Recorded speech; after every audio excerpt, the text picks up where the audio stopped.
And with all that Michigan talk last night, introducing the last panel, I had to wear my Buckeye colors this morning. So that's right, we got our scarlet and gray on, we're ready, we're energized, and got to represent for the great state of Ohio. So, all right, couple of housekeeping items, and I'm gonna talk to you a little bit about the flow of things for today, any sort of items that you might need to know, but then really, we're gonna jump right into it because we've got another jam-packed agenda of great topics, wonderful speakers. We're so fortunate to have, like we said, partnered with our DAF DTO to help us get a really wonderful agenda for day two. So reminder about the Rybold Garage. If you parked there in the Rybold Garage, you should be able to just enter and exit at will. No ticket needed or anything like that. You should be good to go. And that is the Rybold Garage that's right there on the corner of 5th and Main Street.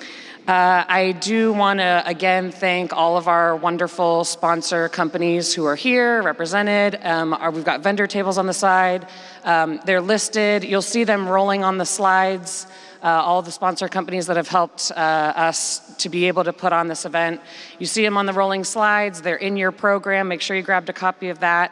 Appreciate all those. And again, thanks to my WITS committee for keeping everything together. Appreciate all of you. Yeah, thank you. TMAC, yeah. And today we will be feeding you again, so don't worry about that, and taking plenty of breaks and giving you time to network. But today's lunch will be served over here to my right, probably your left. We'll have a buffet lunch, so a little bit different than yesterday. And just wanted to give you guys a prep for that. And I think I've covered all the housekeeping. So without further ado, I'm gonna introduce a supporter of the chapter, Sam Morgan, who's gonna come talk to you from Accenture Federal. Thanks. Good morning, everybody. I'm not gonna give a long spiel, just to say that Accenture is, and Accenture Federal Services is glad to be a supporter. I'm local to the Dayton area, been here for 20-some years, really enjoyed the chapter and the functions and the events they put together, so thank you all for being here and supporting also. It is my pleasure to introduce our first keynote speaker this morning, someone that everybody knows and has gotten to know over the past few years, especially here in the Air Force, Ms. Eileen Vidrine. Ms. Vidrine is a member of the Senior Executive Service, currently serves as the DAF Chief Data and Artificial Intelligence Officer, a position she's held since January 2018, except for the year she went back to the White House as a senior strategic advisor for data to the US Federal CIO. In her role as the CDAIO, she develops and implements strategies for enterprise data management, analytics, digital transformation, and responsible and ethical AI to optimize performance and drive innovation in and across all missions and operations. So also over her distinguished career, Ms. Vidrine has been a leader in the human capital management space, and she's uniquely qualified to present her thoughts on training the digital workforce. So Ms. Vidrine, welcome and thank you.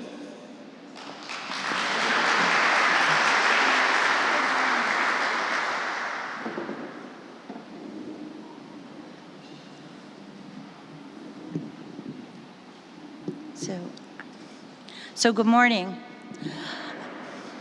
So today I'm really excited to be here. I came in earlier this week. I went out and met some really amazing airmen over at Wright-Pat doing amazing things in data in the AI space. And I always begin by saying, I am truly honored to serve as the Department of the Air Force's Chief Data and AI Officer. It is the absolute highlight of my lifetime to come and work with these amazing airmen and guardians each and every day. And today I get to speak about my favorite topic, our people. It's the most valuable resource we have in our enterprise.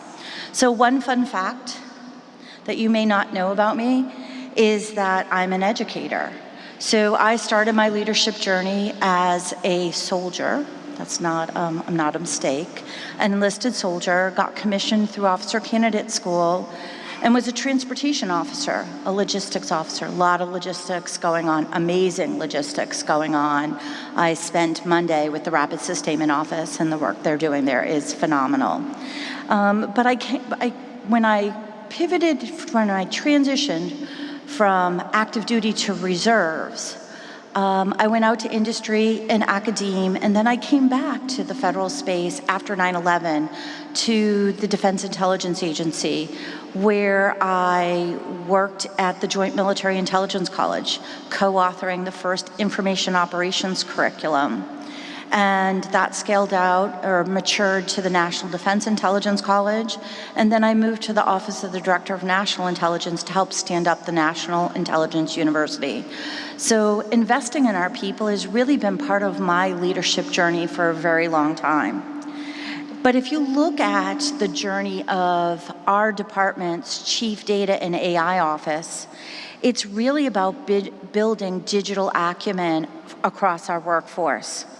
When I first got here, I came from the Office of the Secretary of Defense for Intelligence, and one of the key things that I learned through my journey was that the hardest piece that we were going to have to do was stand up and get our airmen and guardians ready for the mission, because the mission was evolving. The technologies that they were using were evolving.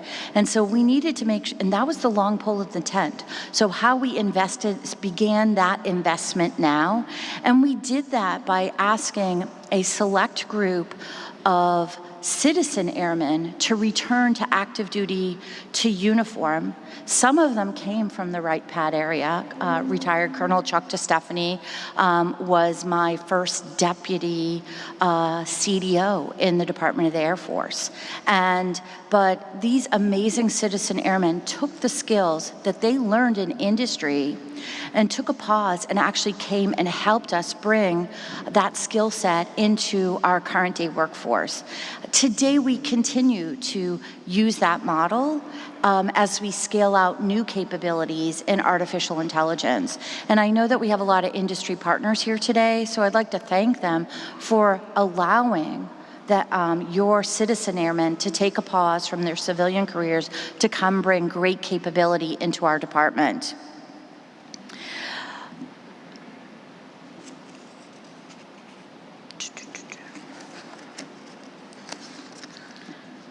So if you look at the journey of the Chief Data Office for the department and now the Chief Data and AI Office, it's really about our strategic and operational imperatives to aim to operationalize data and improve AI readiness to ultimately drive towards information superiority and decision advantage.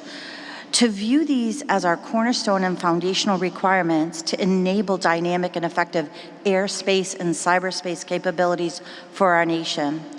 If we look at the congressionally mandated National Security Commission on AI, being AI ready is establishing the baseline digital acumen among our department's warfighters, as well as access to digital infrastructure and the software required for ubiquitous AI integration.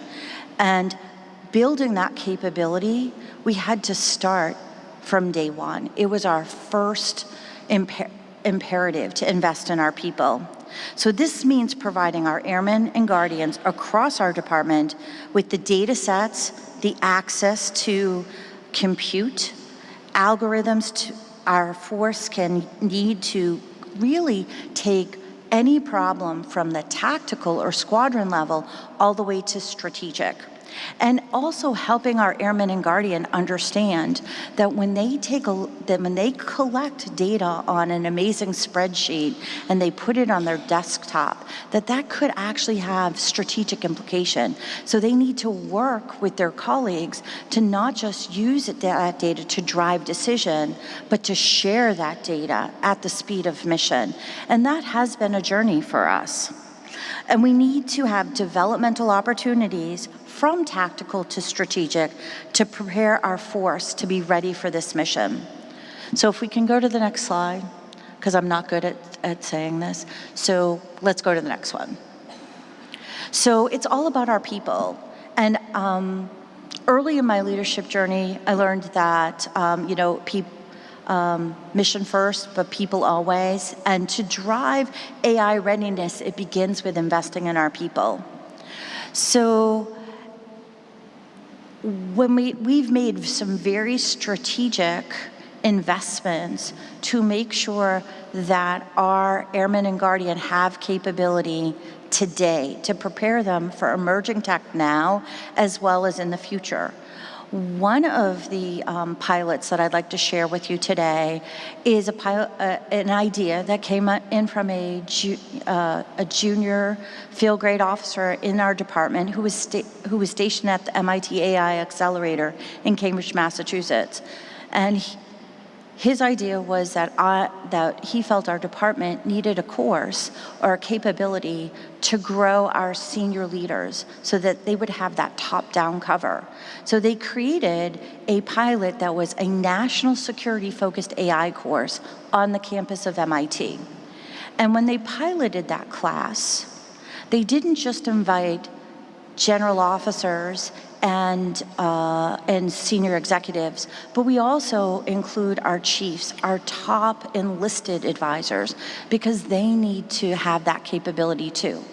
And in the very first course, we included other services, other federal agencies that had national security-like mission, and our international partners. So from day one, we recognized that we had one team, one fight, and we needed to really grow and develop together. This allows us to collaborate as well as to synchronize efforts across the enterprise to really drive data to decision. Now, I use the word artificial intelligence, and I don't think we can log on to any news feed right now without seeing some AI story, good, bad, or indifferent. And definitely Gen AI, Gen AI, Gen AI, everybody talks about it.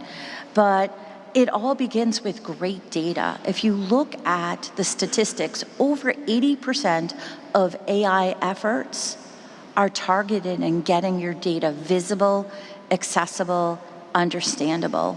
I think we've heard those words in the Department of the Air Force before. So it's really about building a great foundation to build on. So when we talk about data in my team, we don't just talk about building data pipelines, but we talk about building data talent pipelines. So if we look at another investment that we made very early on is our partners at USAFA, the United States Air Force Academy, first started a data science minor and scaled it out to a data science major. So today, our cadets that are at the academy study data science. And when these newly commissioned cadets, newly commissioned lieutenants, when they join our active duty ranks, they go into all mission areas: intel, personnel, finance, airspace. I like to say they even fly planes. That is a force multiplier that we're starting from day one in their first career or their first opportunity in the department. Matter of fact, my partners in A3, led by George Forbes, is actually taking this right now, newly commissioned lieutenants that are awaiting pilot school and using them to do data science use cases, training them and giving them this development opportunity from day one in their career. It's also about upskilling our workforce. So it's not just about bringing in great talent through cadets with data science capabilities or pathfinders to actually have summer interns and newly commissioned college graduates through the Palace Acquire program. But it's also about upskilling our workforce, the team that we have right now. So if we can go to the next slide. We understand that collaboration is the building block of really being a data to decision type organization. So one of the other partnerships that I wanted to highlight this morning was our very early in our journey, we partnered with AFIT, Air Force Institute of Technology right down the street, Daryl Honor is somewhere here. He was very bold and intentional, got on my calendar and said, we have to have a data science program here at AFIT. So, and I will be honest, I was a brand new senior executive in the Department of the Air Force. Remember, I came from OSD, Office of Secretary of Defense before, so I'm sure that there were a few folks that were a little bit skeptical, and I went to the undersecretary and I actually submitted my first unfunded requirement to build capability at AFIT. And today, they have scaled out that program, not just to an online data science analysis certificate, but also to a graduate program. And I think that shows the investment, but they also didn't just, if I go back a little bit, and I do want to highlight, they did it online, and that was also game-changing for them, because that meant anybody in the Air Force could participate. You didn't have to move to Wright Pat to participate in this program for a year. And that was kind of, I'm going to say, a unique opportunity. And I won't say that some of my colleagues weren't a little uncomfortable. Today, post-COVID, working remote doesn't seem like we're all used to it. But back then, we were asking them to do something that was not standard for them. And they embraced that change and said, yes, I am ready to build the next generation of digital leaders for our department. So I think of this as a multi-pronged approach for a multi-generational workforce.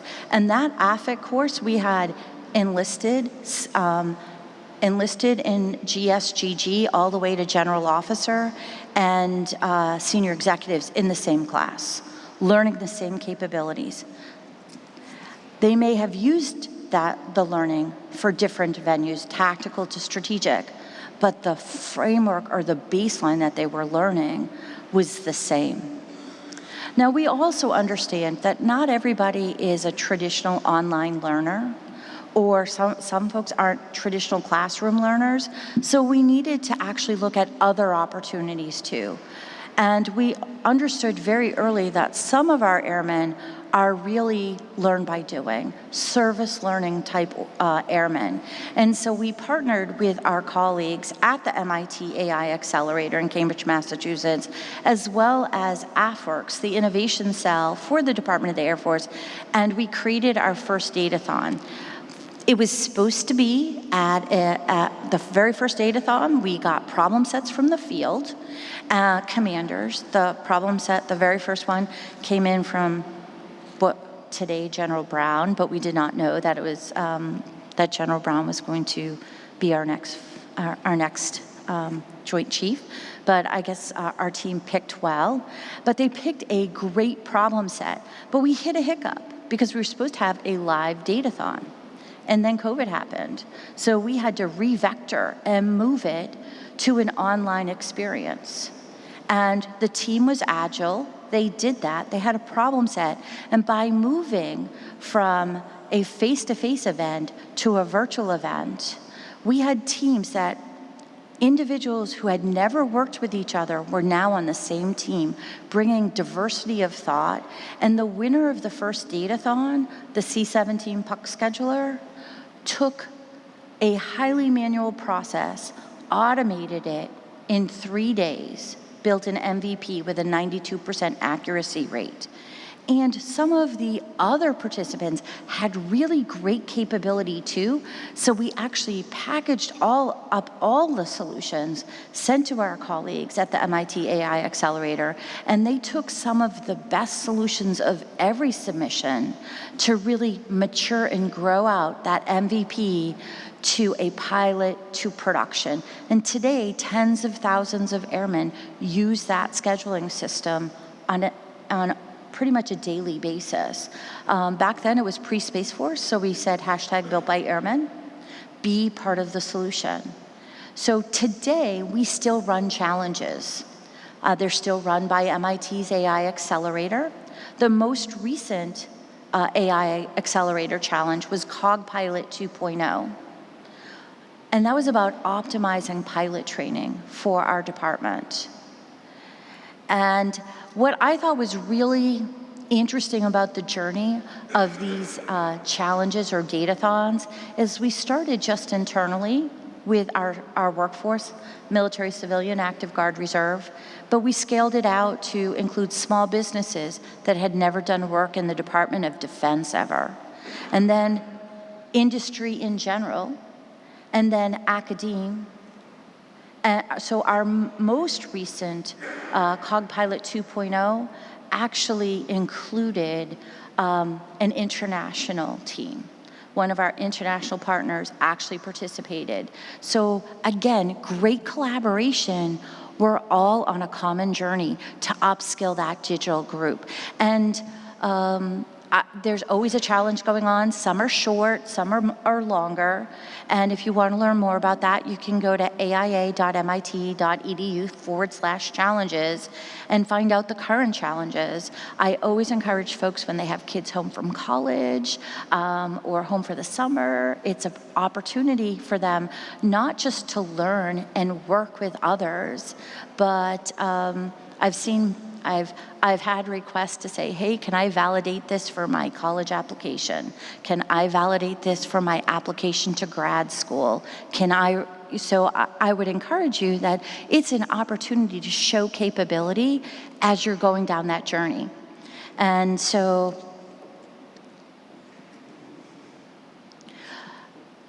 I will also say that I think we all know that we're in the fierce competition for talent.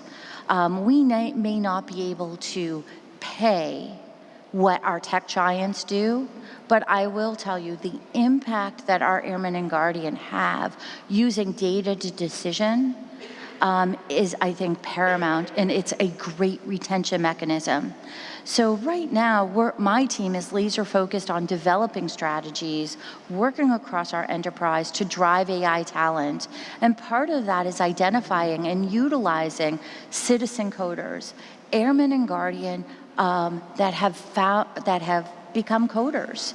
And how do we take what I'm going to call was originally a pickup skill and then place them in non-traditional roles so that we can leverage and grow those capabilities, really career-broadening opportunities.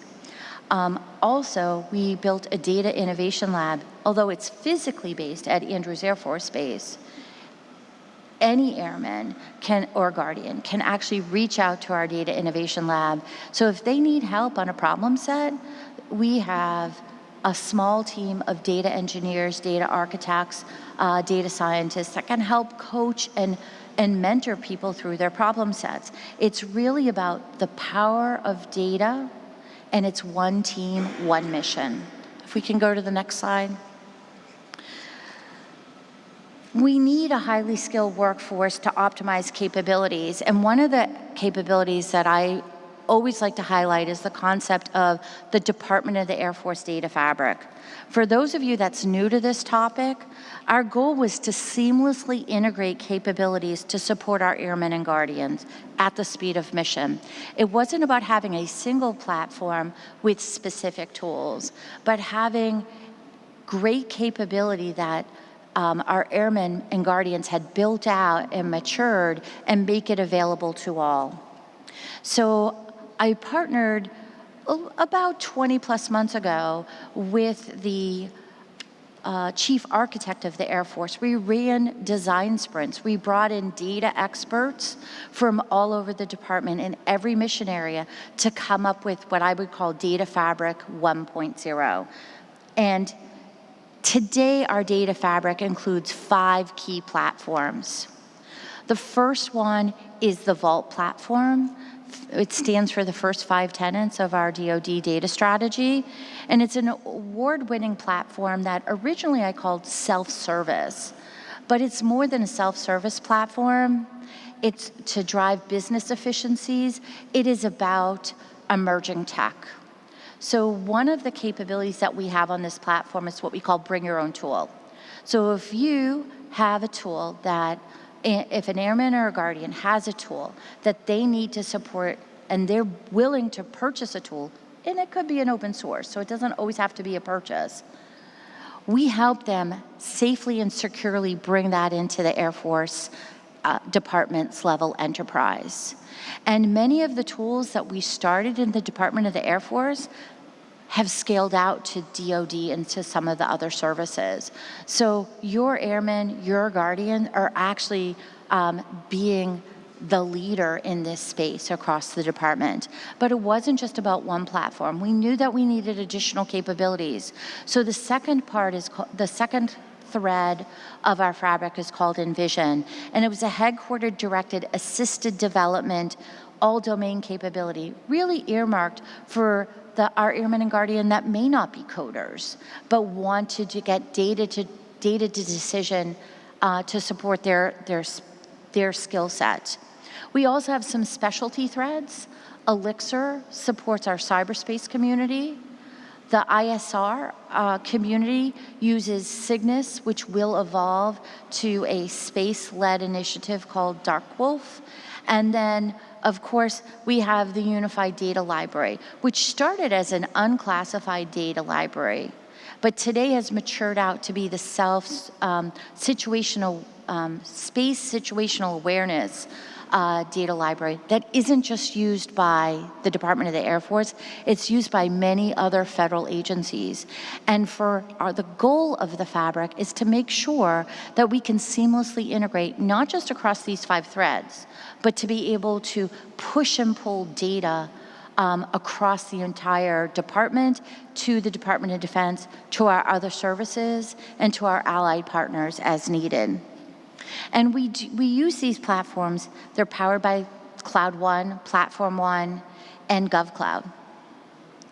By coalescing the Department of the Air Force's data on these platforms, we create a foundation necessary to increase business enterprise efficiencies, mission operations capabilities, and the capacity, setting the stage for us to truly be AI ready by 2025. Which goes back to that national AI directive that we have. So if we can go to the next slide. So I'm a numbers person. That probably shouldn't surprise folks. Show me the results. So I always look at what does that mean and where are we on the journey? And so some of the things that I like to highlight to leadership is look at return on investment. By utilizing enterprise solutions, it's helped our department to avoid a combined cost of $430 million in data spend over the FIDEP. And that's just 15 organizations. Our department's a lot bigger than 15.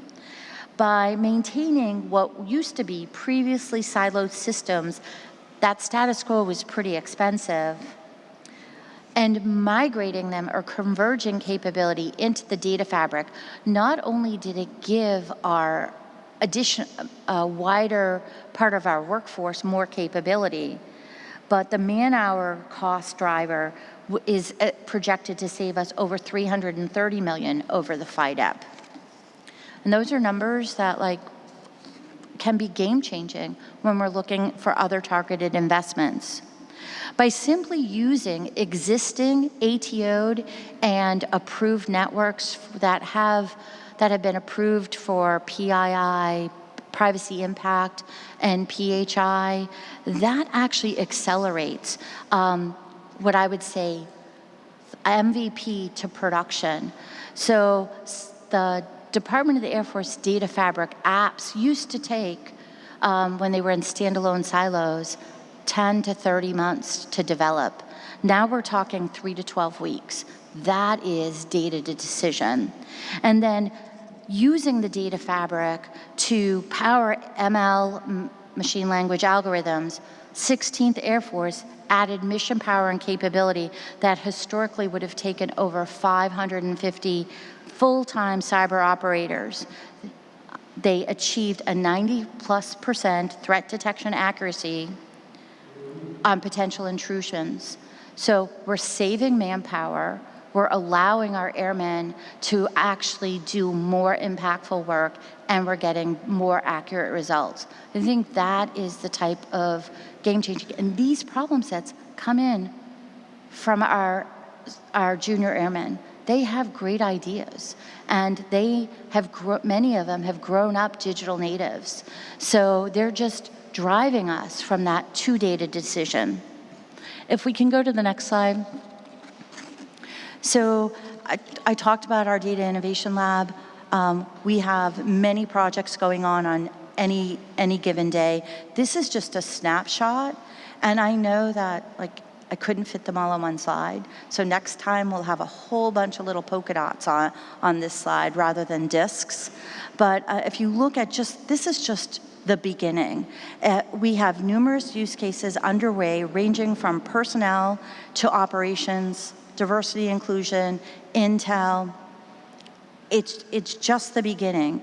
But if we look at just our our A1 partners, in the last year, they've migrated many legacy systems, over 35, and over 850,000 records into a more data decision type environment. It increases the speed, it increases the accuracy, and it actually has enhanced security. So we're talking about better capability, better operational efficiencies, and empowering us just to even accelerate that change.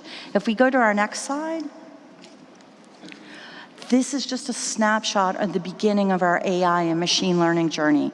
So in closing, I'd like to say by investing in our people and providing them with the skills and resources they need, we ensure our force remains the most capable fighting force in the nation, and to put it simply, AI competitive 2027. Thank you.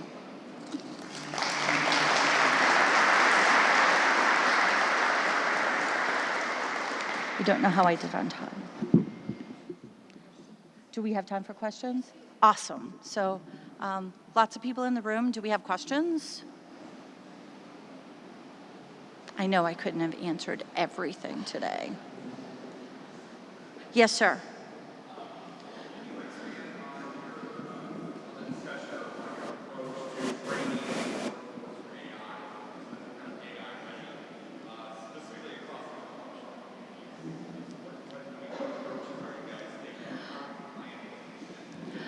So right now, one of the things that we're about to publish is what we call our data playbook. So we have airmen and supervisors all over the department, and a lot of them are like, where do I start? And so we have our data fabric, but we know that we also know the capability in the data fabric has to emerge and grow as our skills and capabilities grow. So we do that multiple ways. The first one is to set the foundation with this playbook. I'm a new airman at a new location.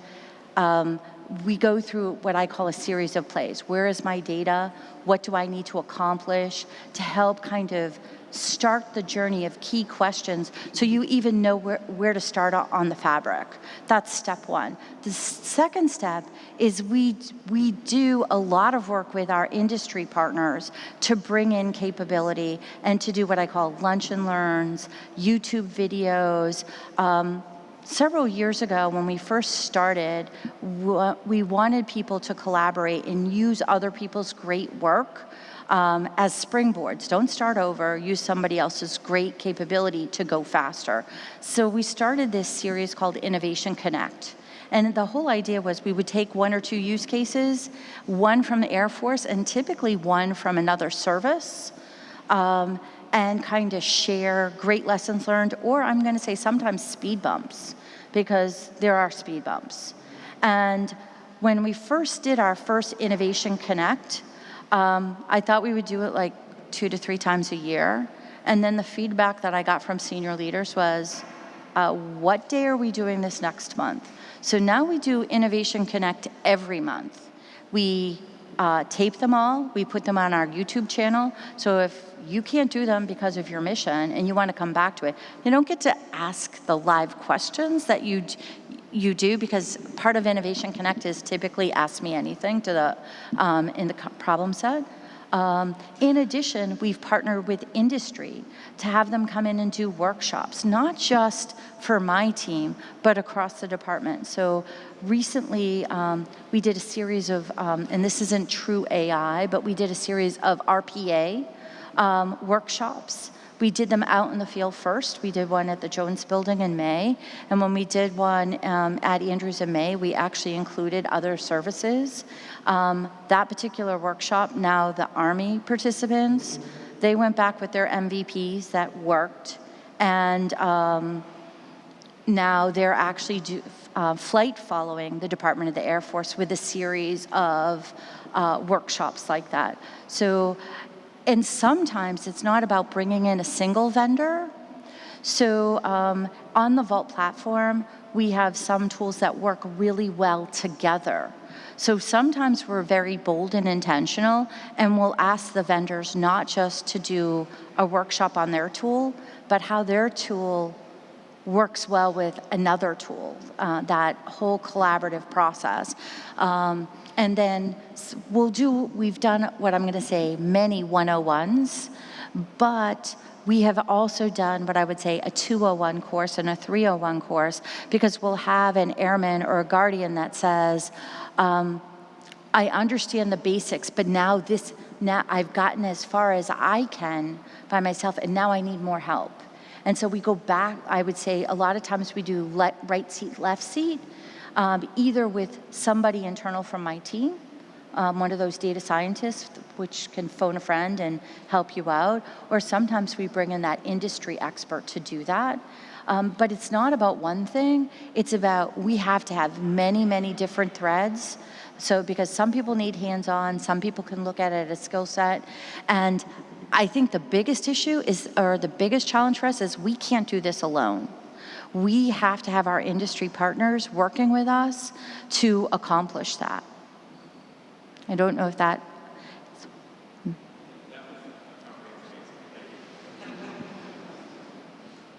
Any other questions?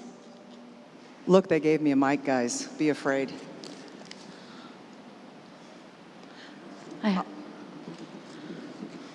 Whoops, there goes my phone. I just wanted to steal the mic away from her. The Ivan Herwick AFMC just had a kind of adjacent to the people development component is a cultural component that I think we sometimes struggle. So you named some, I'm going to call them functional communities within the Air Force that were probably self-motivated to get really good at managing their data, right? The A4 community, where they literally found value, bottom line dollar value. The A1 community, those. It seems we struggle when it's a cross-functional, right? I would benefit from accessing someone else's data. So how do we drive, and on top of that, we have some of the most modern systems in the world. We also have some that struggle to maintain their legacy status, right? And so how do we take that diverse set, that ecosystem of both people and systems, and kind of drive change or drive accessibility to that data over time? So one of the first things that is like, we can have the best tech on the planet, but if we don't look at our business processes, so I always ask my team, what is the business process debt? Because a lot of times we've done this many, many ways this way, and we don't like to change, okay? We don't like to change. And I'll go back to my time at the Defense Intelligence Agency, where they were rolling out a PeopleSoft implementation. The college was supposed to be part of the PeopleSoft implementation, and because of cost, they decided we needed to use a more cost-effective tool. So we brought a tool, and we implemented a lot of things. And online registration, which we had never had before, on a lot of online business processes. And one day I walked down the hall to go to the register, and they were closed. And one of the things, and I was like, why are they closed? They were closed because they were in the admin, like they were in a critical window to send out all of the who gets accepted to the school and who doesn't. And so I kind of walked in behind because I just needed to pick something up, and I noticed that they were still manually doing all of the stuff that they used to do. They had all this new capability with form feed and forms to like literally automate this. And I couldn't help myself. I had to say, why are you doing it this way? And so I had this very junior GG employee who was brand new to DIA. And I said, can I just show you something? Because it was just killing me. And the registrar came back and said, what used to take us every afternoon for 2 weeks to do, we just got done in an hour and a half because of just basic business process capabilities. And so sometimes we just have to be open to change, and you have to have that executive top cover. So some of the things so when I first got here, I worked for the undersecretary, and it was Honorable Matt Donovan, and the vice chief at the time was General Wilson, and General Wilson was definitely all in on this stuff. He totally got it. And I had the unique privilege to go in and brief on some of the capability. And so very quickly, I learned that I didn't need to do that briefing. The airman that was leading that functional effort needed to do the briefing, and I just needed to be a great partner in the room. And that worked. I mean, that worked because, and some of those leaders, I like to say my first use case was partnered with Brigadier General Chance Saltzman. And today he's the chief of space operations because he's an amazing leader, but he absolutely gets this, this type of environment. He was all in at the very beginning. And so we're starting to see those leaders. And where I don't get, I'm a civilian, I don't get to sit on military promotion boards. But what I'm seeing is a lot of these digital leaders in our Air Force, they're getting selected for promotion. They're getting selected for command. And I think that is real change that's happening. And that's, I think, what makes it really exciting. We have this amazing digital workforce that's coming in. We have these digital natives who have come in. They expect and demand this capability walking in the door. And we are at this moment of time, we have, and I know you heard from General Richardson yesterday, we have amazing executive top cover to do this, do it exceptionally well, but we have to do it efficiently. So I think that we have the grassroots component that's going, but now we're at a true place where we have not just a single leader or two, but many leaders at that top level that have this moment to really help drive that. And that's, I think, what's really exciting about this is that it's tactical to strategic, and but I will say that sometimes it makes people uncomfortable, and you have to just kind of embrace that. And when you have an airman or a guardian that needs that executive air cover, we have to give it to them. And we have all these innovation efforts that are coming up through the squadrons all the way to the vice chief level. And many of those initiatives are digitally based. And so they may not all make it, but the fact that it's safe to have the conversation, to dare to be, I would say, to be bold and intentional, I think it's a really exciting time. And I think, I go back to my Army roots. The Department of the Air Force is ready for this change, and it's happening. And I would say that I'm grateful and honored to be here, to be just part of the solution, because not everybody is. They're more traditional, and we're more push to the tactical edge to get that digital capability, not just in the Pentagon or at headquarters, but all the way to the tactical edge. And those innovative ideas are going to keep coming for our Airman and Guardian as long as we as leaders keep encouraging them to be bold, to be intentional, to think differently. And I'm not sure if that 100% answers your question, but I just it's exciting to walk into the building every day because I know that something amazing is going to happen each and every day. Yes, ma'am.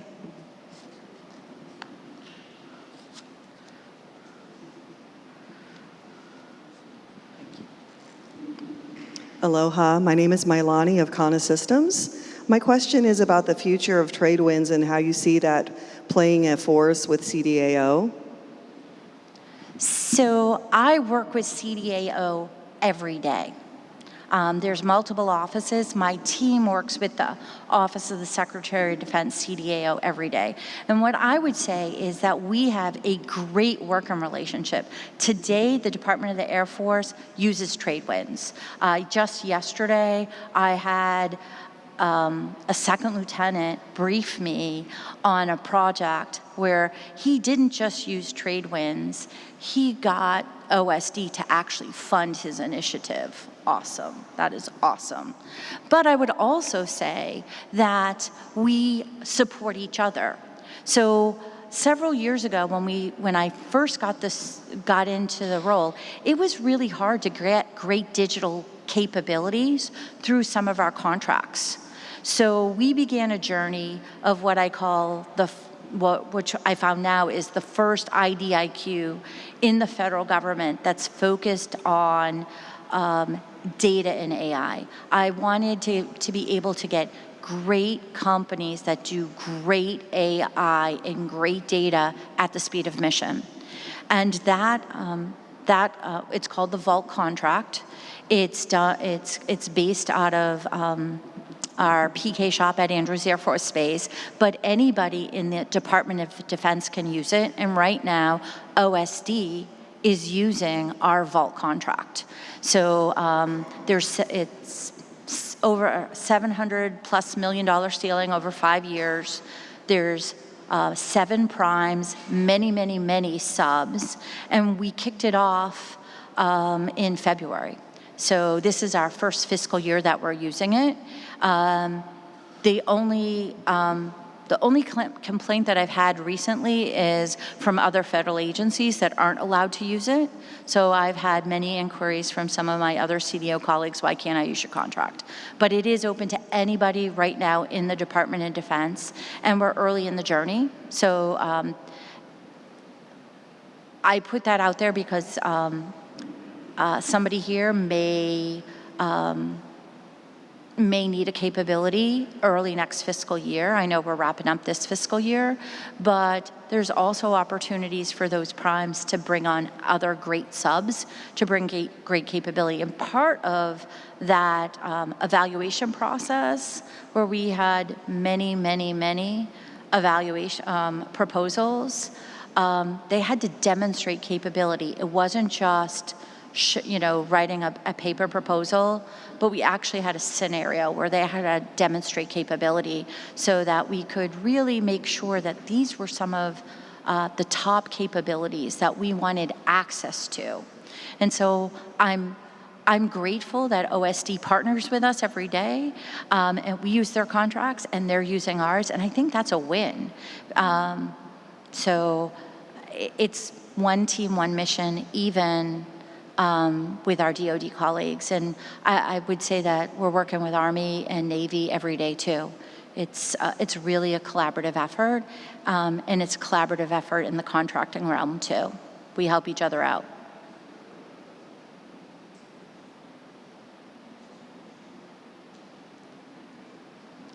Am I good? Oh, one more. So I got maybe a bit of a two-part question. So in AFMC at the here at Wright Pat, we're kind of a different MAGCOM where we're less operationally focused, but we're supporting the operator with acquisition and working with industry.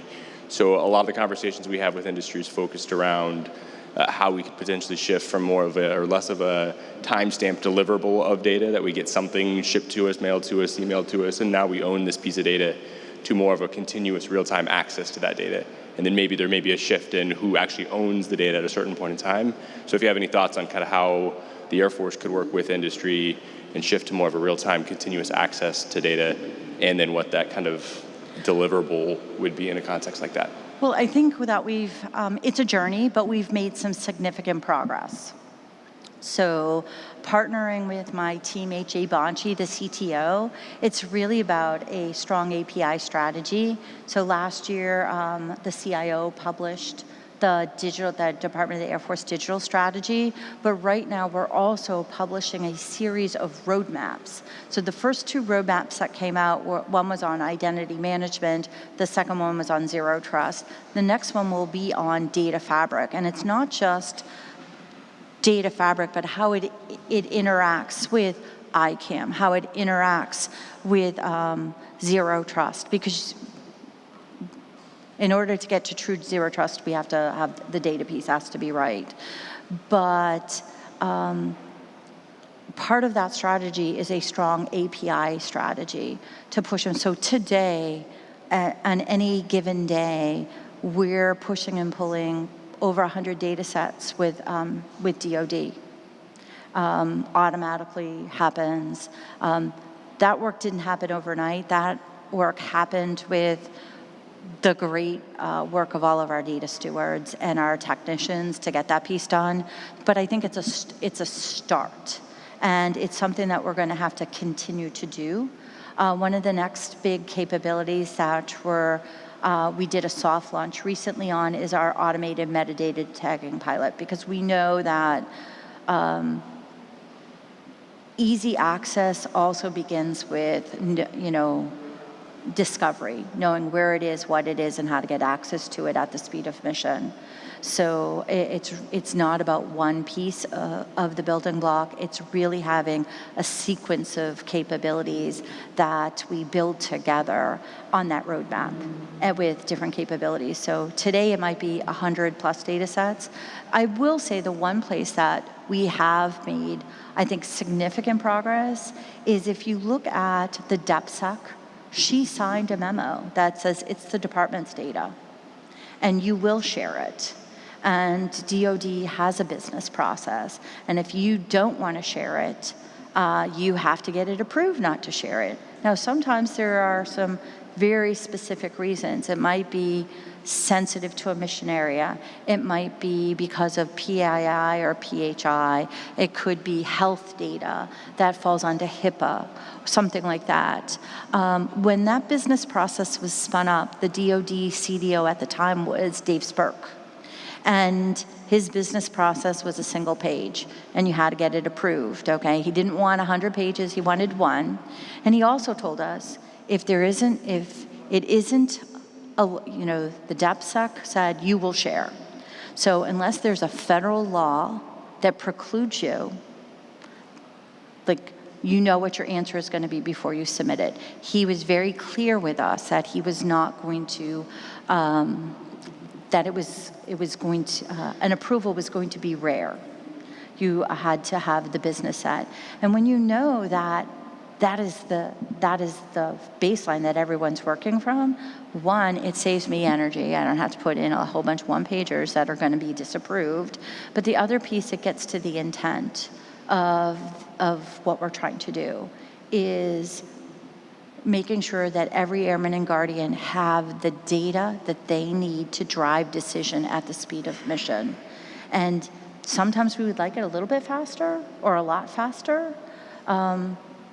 We're not, I go back to the Air Force core values, excellence in all we do.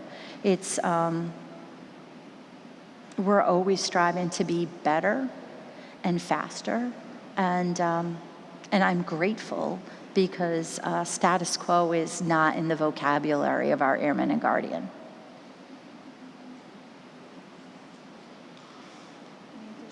Questions? Well, thank you very much. I'm going to be here a little bit longer, so if somebody has questions on the break.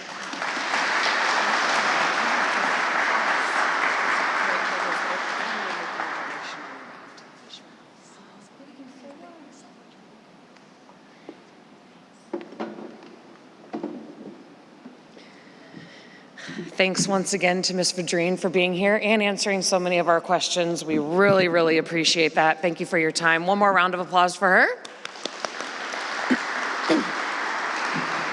And again, what I was handing her was, the Wright brothers book, again, our Dayton Innovators book, and we're making a donation on her behalf to the Fisher House, as we're doing for all of our speakers and panelists today, so we appreciate that. Okay, now I'm gonna bring up Mr. Sam Morgan again to introduce our next panel. So they did tell me I had 10 minutes per introduction to talk about Accenture, so I have about 20 minutes of slot. I'm just kidding. I'm not going to do that to anybody here. But panelists, go ahead and come on up, please, for the next panel. Following that super informative and great talk by Ms. Vidrine, we do have a panel to further explore the same topic, train the digital workforce. This panel is actually moderated by someone familiar to the Air Force and to Dayton, Ms. Cassie Barlow, president of SOCI, the Strategic Ohio Council for Higher Education. Welcome. Also on the panel, and I'm gonna let the panelists give their own bios. I'm not gonna, or read the introductions they choose to give. Also on the panel are Colonel Chris Landwehr, the Dean of the School of Strategic Force Studies at AFIT, Dr. Daryl Honor, Professor and Dean at the College of Engineering and Computer Science at Wright State University, and Mr. John Pace, Deputy Director of Personnel for AFLC-MC. So thank you all panelists and Ms. Barlow for being here to further the conversation. Appreciate it and look forward to it. Are you going to be sitting here or are you going to be there? Thank you. All righty, how's everybody doing? All right, a little bit of energy, I love it. I was going to make you get up and do some burpees, but because of your energy level, I'm going to pass on that. Unless, Ruppy, do you want to do some? What do you think? He looked like he was getting up. Please say no. Everybody around you is saying, please say no. All righty. Well, good morning, everyone. What a gorgeous day in Dayton, Ohio. Thank you for being with us today. We have the most important topic of this entire conference to talk about today. And I hope that you're as excited about this as we are. And we really have a powerhouse panel here to share their insights with you. So welcome. And I'm going to go ahead and dive in. We're going to do some introductions to get us started. Each of our panelists is going to tell you a little bit about their current job. And then we're going to jump into some questions. And this is your warning. We're going to jump into some questions. See some head nodding? Okay. That means you. It also means me. But it also means you. So we want to pepper in some questions from our audience. So please be thinking about as we're talking and think about your questions, please. So as I mentioned, we have a powerhouse panel. I'm going to introduce them to you and then let them tell you a little bit about their job. I'm Cassie Barlow. It's nice to meet you if I haven't met you yet. I'm the president of the Strategic Ohio Council for Higher Ed. We're a consortium of universities here in Ohio, 23 to be exact, and every single day for us is about workforce development and is about student development and is about student success. So that's why I'm so excited to be here today on this discussion, on this panel.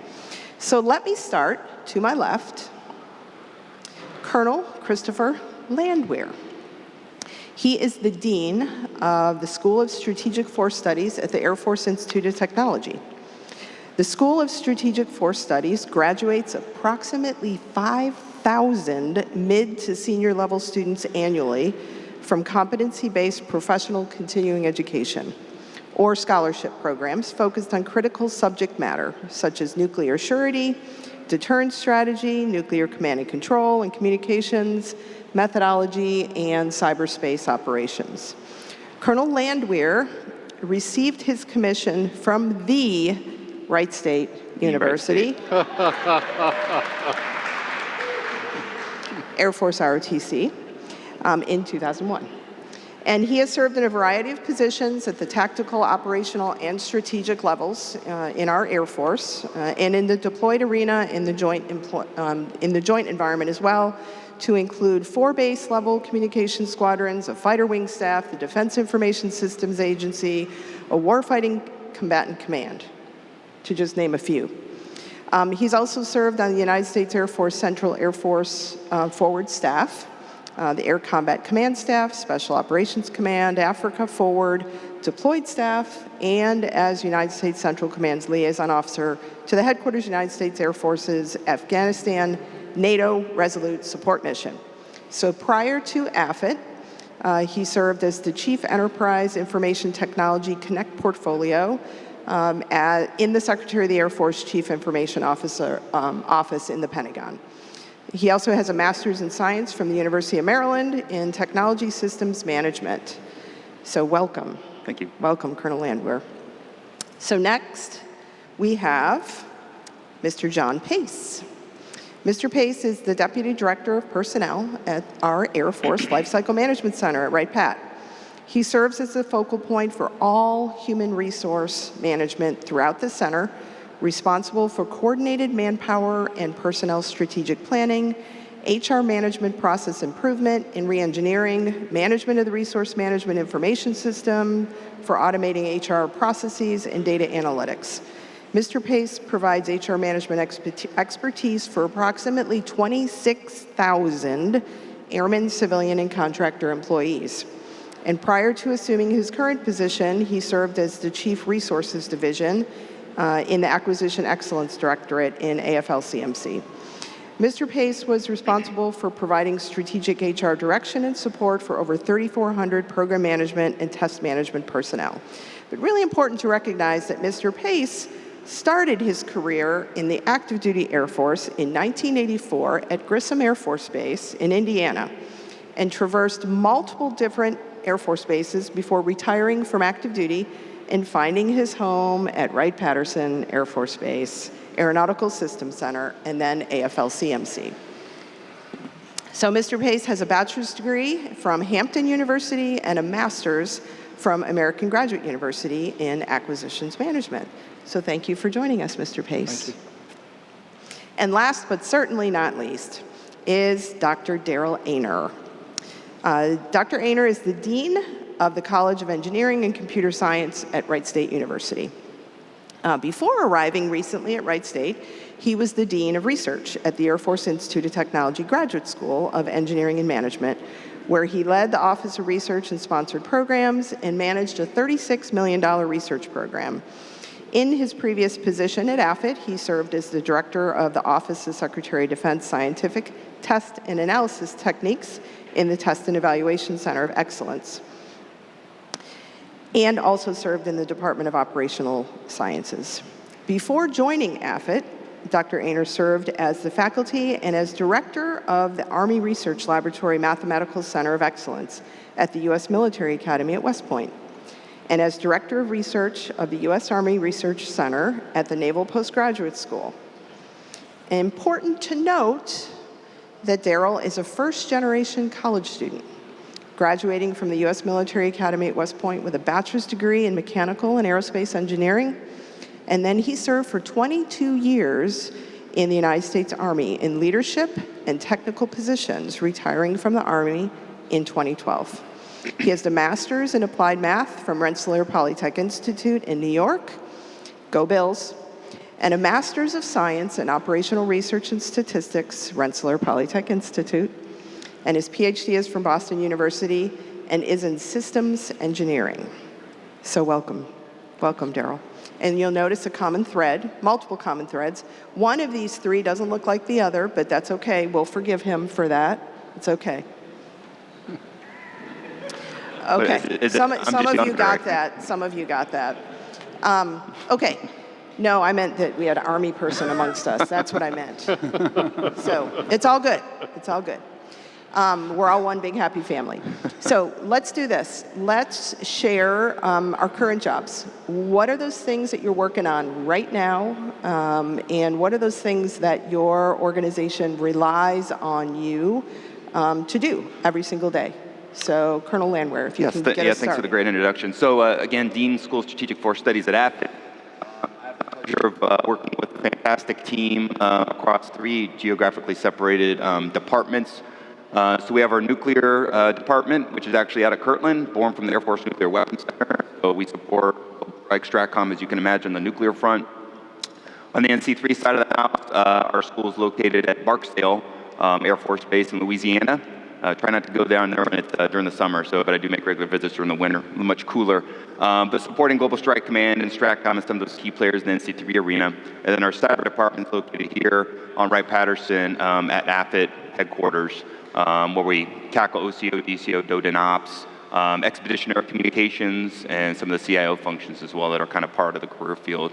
And what we really do, it's not training, and we may talk a little bit about that today as part of the conversation, but it's education. So our goal, our objective is to get our students to think critically about what they're doing. So they've been trained, they've gone to the schools to get the training. Now they come to AFIT as part of their professional continuing education to get them to think. So we lean on the National Defense Strategy, the National Security Strategy, the Nuclear Posture Review, all those overarching strategic documents that guide what we do at AFIT every day to provide educated personnel in the nuclear, NC3, and cyber arenas.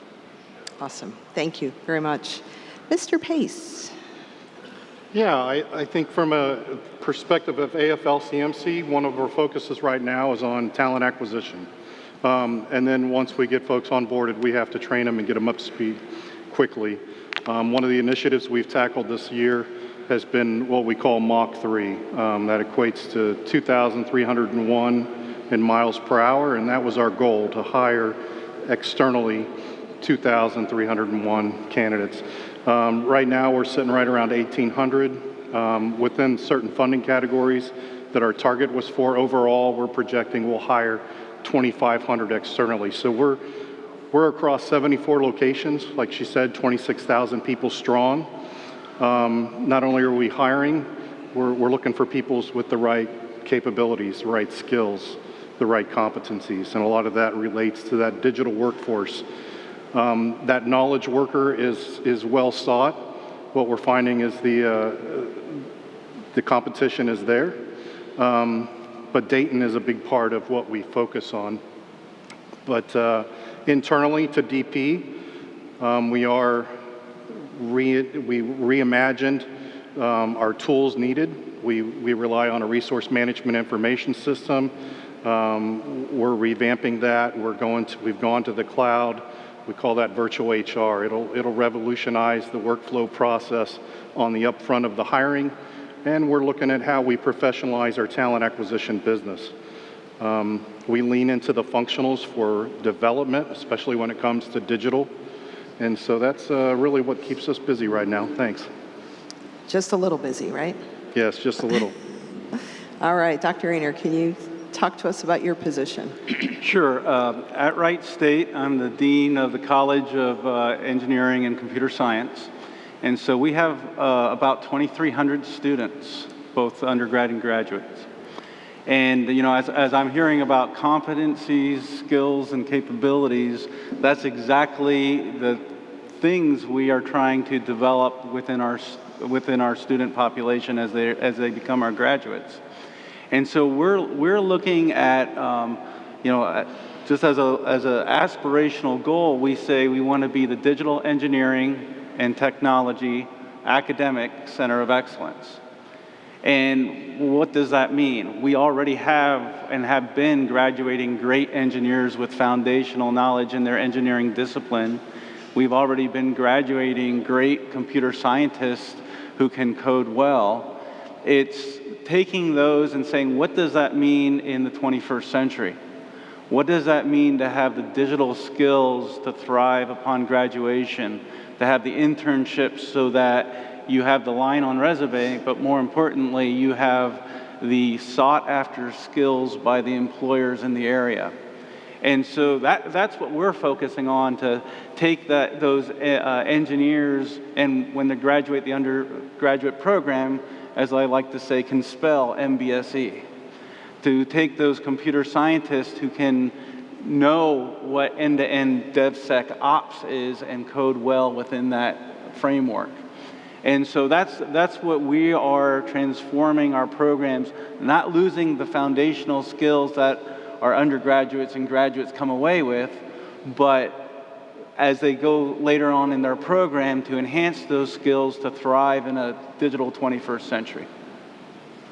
All righty. Thanks, everybody, for that overview of your focus on workforce and workforce development. And I'd like to dive into some questions now.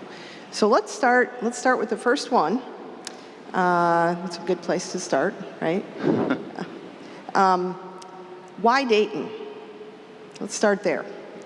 Why is a digitally trained workforce important in our region? I think that's in Dayton's DNA, honestly. Innovation's in Dayton's DNA. I read somewhere recently, I think there were 600 IT or IT service firms with I think roughly 13,000 strong workforce in the local area. So there's a huge talent pool, a huge breadth of experience and expertise in the Dayton area that we can leverage to get after digital transformation. And I think the partnerships is absolutely essential as well. At AFIT, when we host distinguished visitors, we talk through, we actually show a map. The Chancellor does a fantastic job of briefing this. We show a map and we show AFIT, and then we show all the organizations and entities that are nearby, whether it's LCMC, AFRL, AFMC. We have the University of Dayton-Wright State University. So I think there's just a huge talent pool here within the Dayton area to get after digital transformation. Fantastic. What do you think, Mr. Pace? Yeah, Dayton makes up, Wright Pat is about 50% of our civilian workforce. Although we're interested in all of our locations, I think Wright Pat is key to our success as a center. It's the partnerships that we're able to leverage, the expertise that we're able to acquire and bring into the government, and the development opportunities that are available right here in Dayton that make us successful.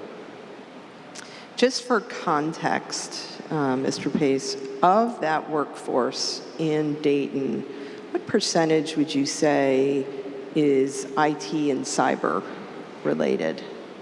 Well, it's ever growing. I believe the percentage would be, if I just look at like the 22 IT series and CAUS and things like that, I think we're at around the 4,000 mark in civilian personnel. Wow.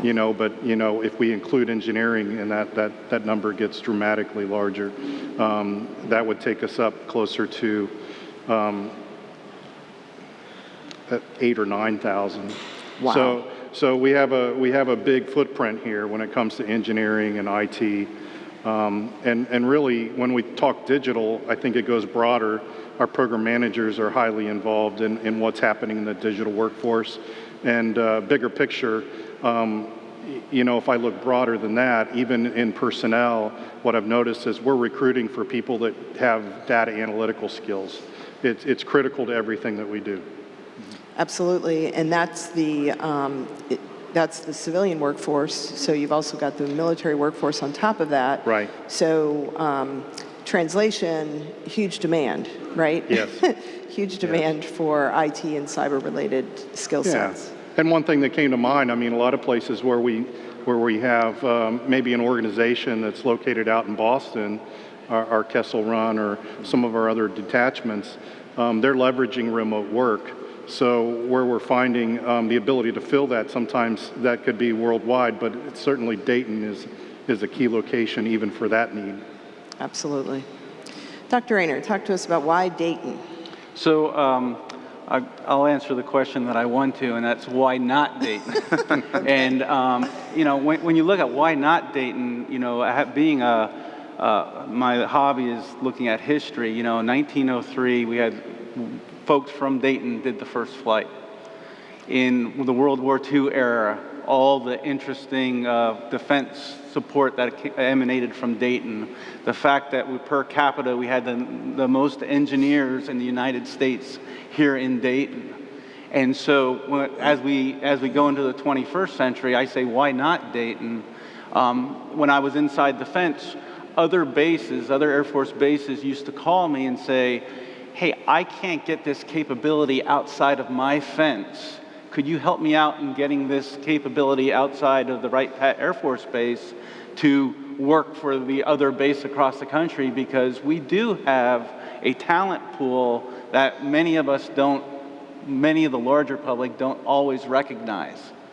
And so there's a good basis, there's a good talent pool here in Dayton from which to draw from. You know, again, when I was inside the fence, I always used to laugh when you hear these software factories and these analytical capabilities, and you saw the press releases, and then we would count all the AFIT graduates that had had graduated from AFIT, gone out and been successful. Wright State's right outside the gate. University of Dayton is just down the road. We have some great educational organizations here in the Dayton area. We haven't seen the significant drop-off in the last 2, 3, 4 years here from our enrollment that other folks have seen. We're actually slightly growing.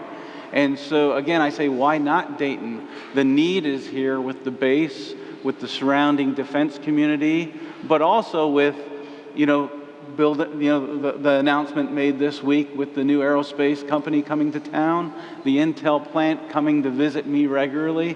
And so there's a buzz around Dayton right now for the need for talent. We can't educate them fast enough.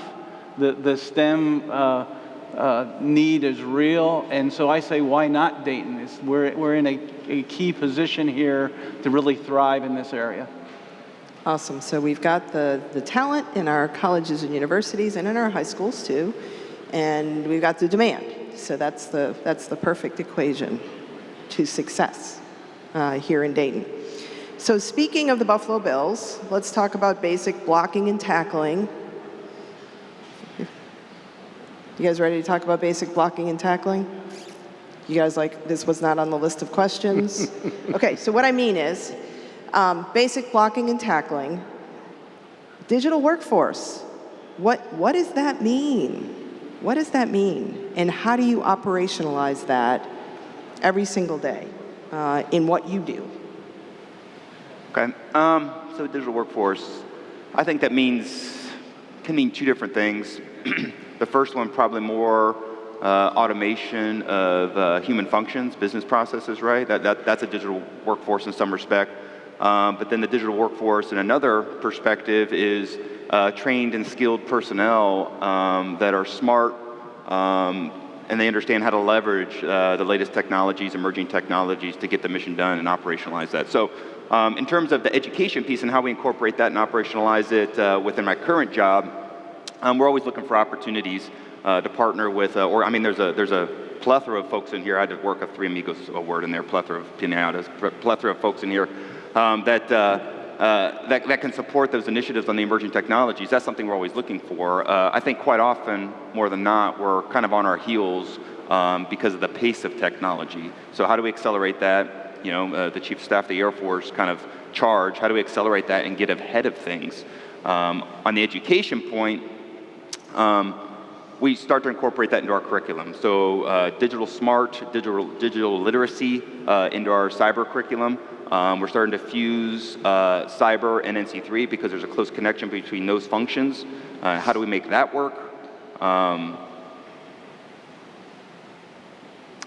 It's a tough problem to solve, and I think a lot of it comes back to talent management as well, is when people have those skill sets, how do you get them in the right place at the right time to leverage those skill sets to solve complex problems? It goes back to the training and education discussion, right? Folks are trained, but a smart digital workforce can leverage the technology to get after solving those complex problems. And at all different levels, right? Because everybody needs a different level of that skill set. Absolutely. So. All right, Mr. Pace, what do you think? You bet. I wrote down the definition here, and the agile workforce equipped with state-of-the-art technologies that provide the data that we need. And it's more than just providing data, it's the sharing that the speaker spoke about. And in order to help leadership and drive decision-making. And I think what we're focused on is how do we improve our tools and processes to make better decisions and take more risk in a more agile or timely way. That is our focus. We're tackling that from a lot of different angles. Our engineering and PM have teamed up with on our house strategy to look at how we develop our workforce in the digital environment, how they change business processes. From a standpoint of our workforce development, we have instituted an education with industry program that's digital focused. So we're just a lot of different areas for us that connects. So I heard the risk comment in there. So being more efficient and more effective about taking the right risks, and that's a part of the challenge from an LCMC perspective. It is. I think the resistance to change, the resistance to just kind of leaning forward. I think with better data, better discussions, leaders are more comfortable with taking some risk. Great, thank you. Dr. Rayner, what do you think? So when I think digital workforce, I break it up into two areas, not surprisingly, being an engineer, digital engineering and data-driven organizations. So I'm going to talk about the latter. And I'm going to channel some of the conversation Ms. Vidrine and I had from years ago about, okay, what does it mean to have a digital workforce? What's the right mix? I think that was a conversation we had a time or two with her staff as well. And so you have the digital capabilities of the computer science of being able to work in the cloud, the software and the hardware side about digital. But then, as she mentioned in her keynote, you have the data side. And are you paying enough attention to the data? Are you curating the data? Are you capturing the data in a deliberate manner? And then finally, you have the larger workforce that has to have some form of digital acumen, where they're not going to be experts in software, hardware, or data, but they need to be able to understand enough of the digital environment to be a digital-driven organization. And so that's kind of how we break it down when we look at the educational sense, right? So when we look at folks from the business school, we want them to be able to apply those business principles to a digital organization. Engineering, yes, it's computer scientists and engineers. But even when we look at the international relation folks who are working with an organization like NASIC, we want them to be able to have digital acumen as well, so as they apply their trade craft, they can incorporate the digital aspects of it as well. And then the last thing I would mention is something that I think is lost too often when we talk about the digital workforce is the analysis portion. The portion of analyzing results or analyzing processes or analyzing things, if you will. If you have all this other digital activity and don't have that digital analysis aspect of it, I think you're doomed to failure. So it's putting all those elements together, having a leadership who puts digital at the forefront, that you get this data-driven organization which everybody is trying to drive forward to. Alrighty, so let's dive a little bit deeper into that question. And I like the way you put it, a data-driven organization. How do you develop that data-driven organization? And really, what are the skill sets? We talked a little bit, we kind of scratched the surface of the fact that there's a wide range of skill sets required for our workforce. So let's dive into that a little bit. You can dive into the skill sets if you'd like, but what are the challenges in the fact that we've all identified that there's a wide range of skill sets? What are the challenges in that for you in what you do for your organization? I think it comes down to finding the right mix. Obviously, we need folks that are folks that are digital literate, senior leaders, personnel that maybe operate on the business side more than anything else, maybe not on the technical track, but we kind of need both. But how do you mix that? And it's kind of been I think a challenge within our community for a while, folks getting on a technical track, where they're on that track and they stay in that track, and maybe aren't able to share their knowledge, skills, and abilities to the broader Air Force. I think the breadth and the depth on the digital piece is absolutely essential. I think the other challenge is talent management. I mentioned it before, is getting the right person with the right skills at the right place at the right time. How do we track that? How do we set them up for developmental opportunities? How do we put them in those key positions where we can leverage their knowledge in the digital environment to get after our mission set? And then I think maybe another piece of that would be the retention piece. How do you attract those folks into your organization with those skills that you need? I mean, it's a challenging and competitive environment, but whether we tackle that through scholarships, incentives, that's something that I think the force has done a good job of getting after. But I think a big piece about this, the big challenge for us is talent management. Even from an instructor standpoint on the education front, how do we attract the right instructors from the force to come in and educate the other personnel in the force with that right mix of knowledge of technical depth, but the breadth to understand how things connect at the tactical, operational, and strategic level. I mean, you can throw technology at stuff all day and hope that it works. But something I tell my students all the time is, and I thought Top Gun was the best movie ever made, but then Top Gun Maverick came out, and now that's the best movie ever made. But it's not the plane, it's the pilot. It's not the plane, it's the pilot. It's not the technology, it's the people that understand the technology, can leverage it, can incorporate it, can build on it, and make it work to solve complex problems. That's the prize. It's about people in the digital space. Awesome. Love that. I agree. I'm an HR guy, so it's all about the people. You heard him say it. We're very focused on talent management in the AFL-CMC. We've built a talent management framework. We've looked at the skill sets needed in the digital environment. They are very specific to each functional area. What we tried to do was pull out of some of those different skill sets the common attributes, competencies needed. We highlighted those as analytical thinking, enterprise-wide perspective, business acumen, continuous process improvement, technical savvy, and leadership. Those are the ones we've pulled out. It's kind of a common thread throughout. And we're trying to make sure those are integrated in how we hire, how we develop, how we assess performance, all along that talent management window, and it kind of brings it all together. I think that's, when you talk about people and what sets the Air Force apart, or even any of our DoD branches, it's the people. It's what makes us excel. And we leverage that talent. And we have to find a better way, I think, to make sure that what we value and what we say is important in the digital environment translates to how we assess contributions and performance. And certainly, we look at it when we hire. Do we look at it when we promote? What are people doing to push their organization forward in the way we leverage technology? And that's what talent management to me really means. It's how we incorporate it, and so that we put into practice what we value. Absolutely. Love it how you tied together the skill sets with operationalizing those every day, and then the performance management piece, so really the full circle. Right. Thank you. Dr. Rayner, what do you think?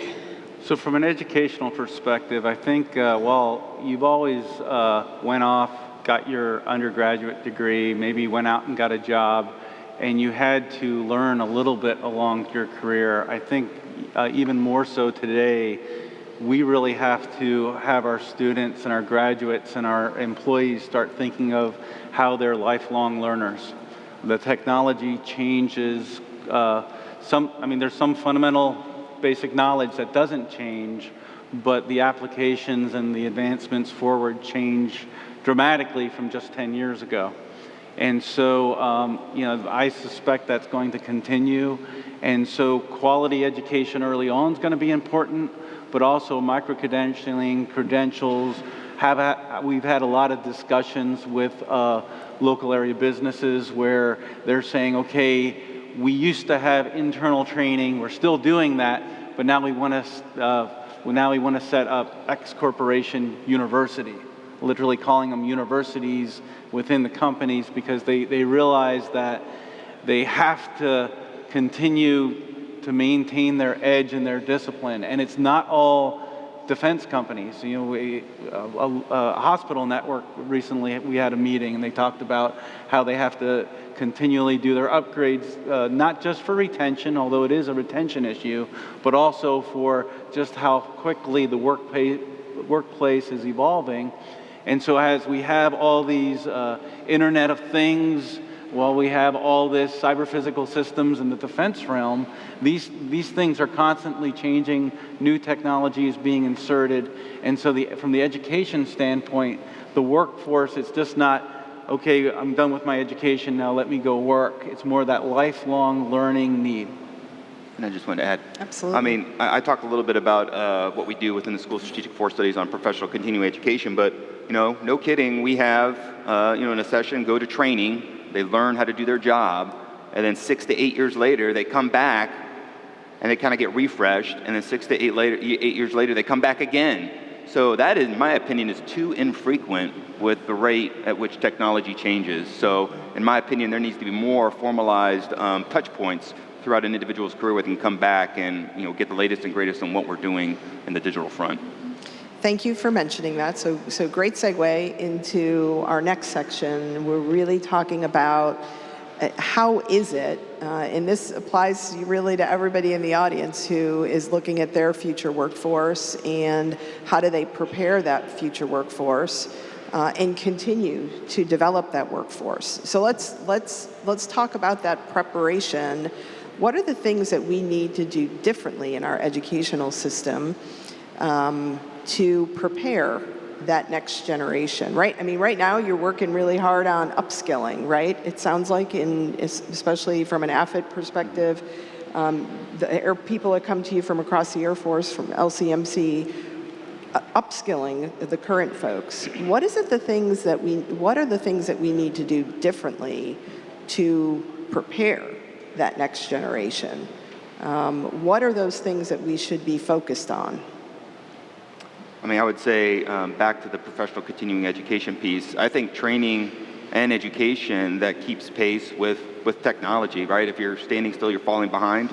I think the secretary or someone said that wonderful quote. I truly believe that. But keeping pace with that and making the courses, classes, touch points additive, kind of a scaffold construct where you're building on what you initially learned at every level of that hierarchy. And then also, I think a fantastic opportunity is the availability for partnerships with universities, institutions to kind of fill the gaps, those knowledge gaps that we might not be able to fill at AFIT. There's expert organizations out there that know how to do things, and we need to tap into that. One of the things I did not talk about that the School Strategic Force Studies also does is we have an academic partnerships and nuclear education program and a new beta version called the Academic Partnerships and Cyberspace Education Program, where we partner with 10 universities across the world to fill in those gaps for our nuclear force and now moving forward with our cyber force. Work primarily with Stratcom to support their requirements, so tapping into educational institutions, colleges, universities, other partners across the installation to fill in those gaps that just we might not have the ability. I mean, we're not as agile as a lot of the great organizations out here in the audience are. I mean, sometimes we move slow in the government. Sometimes our curriculum updates are slow. We'd like to get faster, and that's where I think we can tap into the expertise here and in the local area to get after that. Absolutely. None of us can do this on our own, so those partnerships are incredibly important. Thanks for mentioning that. Mr. Pace, what would you say? What do we need to do to develop that next generation of workforce to be prepared to work for the LCMCs of the future? Well, I think a lot of our focus, within AFL-CMC has been how do we bring them in and provide them acculturation into our organization, and then provide them the training they need to accomplish their job. But it starts much earlier, and I think I'll defer to Wright State here on what they can do to help bring in candidates that can hit the ground moving quickly. What we've seen is a need for employees with critical thinking, analytical skills, and things of that nature. I am encouraged. My stepson just started attending the Greene County Career Center, and they have an advanced engineering program. And one of the things his instructor talked to them about right up front was, I'm not here to teach you, a specific skill. I'm here to teach you how to think and think critically. And I think we need more of that. I mean, I think that's where the focus needs to go. There's been an emphasis on STEM for a long period of time, but we need people that understand beyond just the basics of engineering or the basics of science. It's the critical thinking skill that we really need to leverage. So I think that's the biggest thing we could do is an emphasis there. Absolutely. Dr. Rayner, what would you say? Okay, so let me get this straight. You want confident, competent problem solvers that can work as teams, can communicate well, and understand the foundational knowledge in their discipline. And think critically. And what? And think critically. And think critically. And think critically. Right. Right. Confident, competent problem solvers. We don't want much. Together, right. Little critical thinking. We don't want a lot. Another C in there. No, I do think we do talk about those things. Obviously, Right. it is important that you don't just have an engineer or a computer scientist who can sit in a closet somewhere and think that they're going to contribute to society in their work project in isolation. But we do strive for them to have those other skills as well. I would just add that, when I was an aerospace engineering undergrad, I did AutoCAD. Don't ask me which version. Those skills were great, but the foundational knowledge, the understanding of how that AutoCAD software actually worked, whether it's AutoCAD, SolidWorks, or some other type of mechanical engineering design tool, that lifelong learning part is important. It's important that I think the things that we need to do differently is when they're getting their computer science degree, also encourage them and have in the course that they can become a certified ethical hacker. So that when they're doing, these other certifications along with their graduate degrees, along with their experiences, we try to push that forward by saying we want to give you educational opportunities, our students educational opportunities, both inside and outside of the classroom. So the clubs, the internships, the ability to develop all those other skills to work as a team. So what we need to do differently is, I think, look at how can they get those other smaller credentials that are kind of rolled into their coursework as undergrads, but also, again, inspire them to see that our faculty are still doing research, our faculty are still engaged with industry. They're lifelong learners. You should be lifelong learners. And I think that is a little bit more of a shift than we were 20 years ago, let's say. Absolutely. Absolutely. Lifelong learning, and then the extracurricular piece, I would say, in addition to the education, right? So those internships, the clubs, the certifications. So a little bit more than just the degree. Here's my degree, and here's all of the other things that I've been working along the way. So let's take a poll. Remember I warned you about the questions? Remember that? Does anybody have any questions? Anybody? Yes. Uh-oh, we're not ready for the mic. Sorry. Scott, we won't ask you to use your Army voice. Hi, Cassie. Hi, how are you? If I could expand your panel just a little bit from trained workforce, digital workforce, to train and capable, or train, capable, and savvy, which I feel, in my opinion, is more than a curriculum. More about, it includes professional development, mentorship, counseling.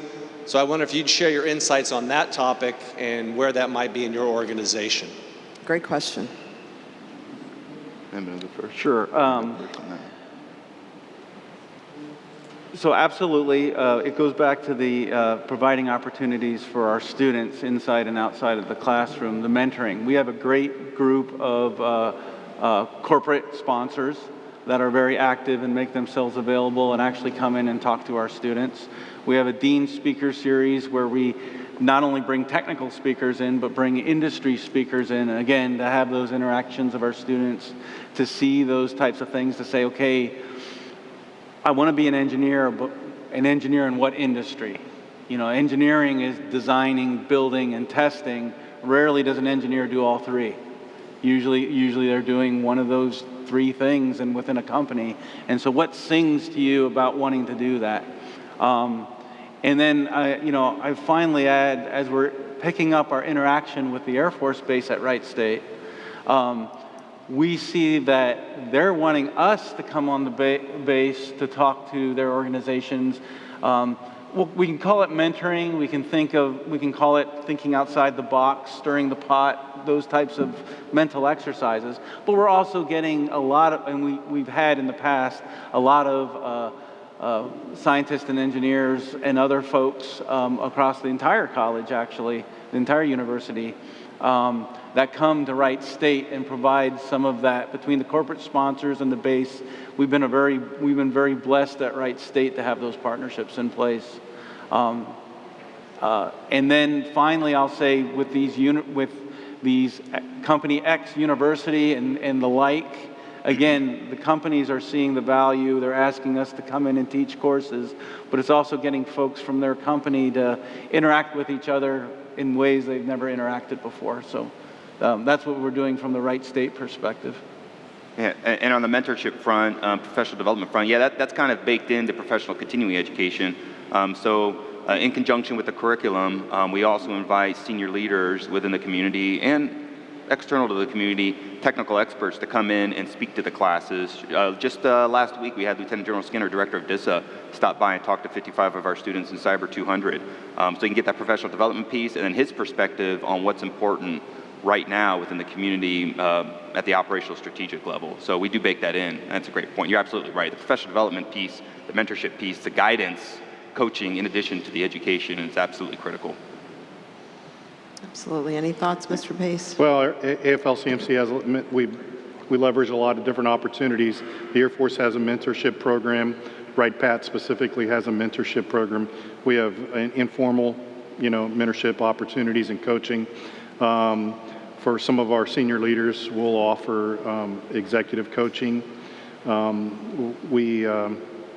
Within the functional areas, a lot of them have leadership courses where they have, let's say, 360 assessments with follow-ups with senior leaders to help them with that evaluation, and then kind of carries on for a period of a year.